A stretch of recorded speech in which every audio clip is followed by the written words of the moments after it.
All right. Now, with this next unit here, we'll be talking about, drawing three-dimensional figures and how they're presented and everything like that. And we'll start off with the easy part first. And then after a few days, we'll transition to the harder part of actually drawing the three-dimensional image. Now, this is going to be kind of difficult because many of you are not very adept at how you view things spatially. And part of the reason you guys will have a little bit difficulty is because many of you play video games where everything is kind of given to you in terms of three-dimensional views. And so how you look at something straight on hasn't been given to you. Now, somebody like me, a little bit older, who grew up with building blocks and everything like that, it's very easy to know what something looks like when you look at it from the top, from the side, and from the front. And so when we look at this block, this triangular prism here, we see that the top, if you look straight down at the top, you're only going to see that triangle.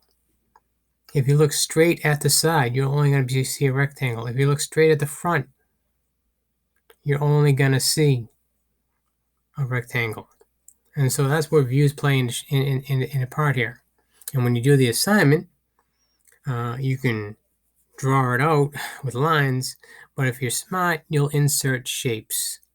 If you notice here, these shapes right here are all available in Google Slides. Let's talk about the next problem here. All right, let's talk about anything that has a circular look to it.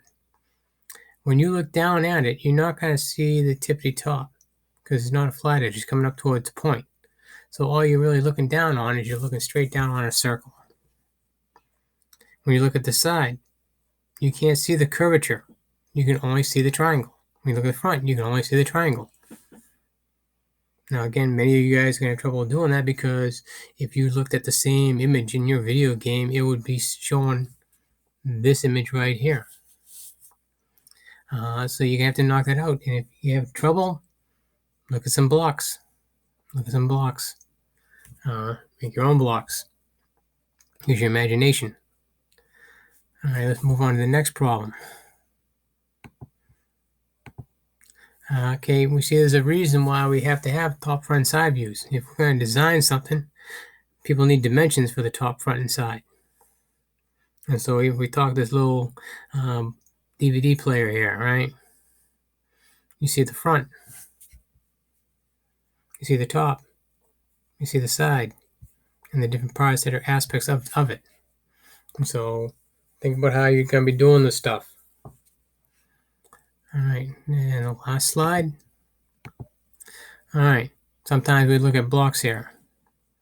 Here's your three-dimensional image. Well, when you look down at the top, you're only seeing this part right here and this part coming out. See, top going across and there. You can't see the depth. When you look at the front, you only see the 1, 2, 3, 1, 2, 1, 2, 3, 1, 2, 1. You can't see what's behind it. And 1, 2. Look at the side. You can see this part, right, these two, and that one, and this one right here coming out on the side. If you need more explaining, then I would suggest you go to the video, not by me, somebody else, that talks about drawing these block views, and that will be very beneficial to you. All right, that's all I have. Have a good day and a good weekend.